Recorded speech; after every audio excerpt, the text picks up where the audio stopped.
PM Modi को देना होगा हिसाब, वो सिर्फ शरद पवार ने साधा निशाना। महाराष्ट्र की 288 विधानसभा सीटों के लिए 20 नवंबर को वोटिंग होनी है। सोमवार को चुनाव प्रचार का आखिरी दिन था। इस दौरान एनसीपी नेता शरद पवार ने पीएम नरेंद्र मोदी और बीजेपी पर हमला बोला। पुणे में एक जनसभा को संबोधित करते हुए शरद पवार ने कहा कि लोकसभा चुनाव के दौरान लोगों ने बता दिया कि महाराष्ट्र क्या है। लोकसभा में मोदी को महाराष्ट्र की जनता ने नकारा है। उन्होंने कहा कि पीएम मोदी को जनता को हिसाब देना होगा। शरद पवार ने पीएम मोदी पर निशाना साधते हुए कहा कि मुझे नहीं पता कि देश के प्रधानमंत्री क्या चाहते हैं।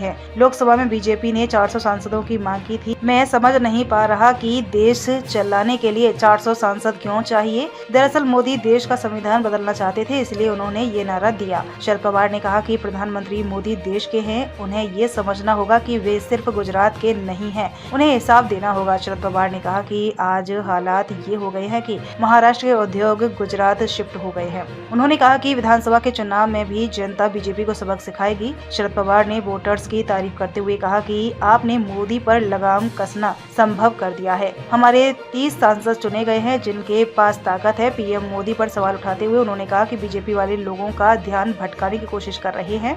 मुझे बहन का सम्मान करने में कोई आपत्ति नहीं है, लेकिन बहन की हालत क्या है, 2 साल में कितनी महिलाओं के साथ दुर्व्यवहार हुआ है, क्या आप इसके आंकड़े जानते हैं? बता दें कि महाराष्ट्र की 288 विधानसभा सीटों पर होने वाले चुनाव को लेकर सोमवार को प्रचार थम गया है। सत्तारूढ़ महायुति गठबंधन ने जहां सत्ता बनाए रखने का दावा किया, तो वहीं महाविकास आघाड़ी गठबंधन ने मजबूती से वापसी की उम्मीद जताई। वोटिंग 20 नवंबर को होनी है और नतीजे 23 नवंबर को आएंगे।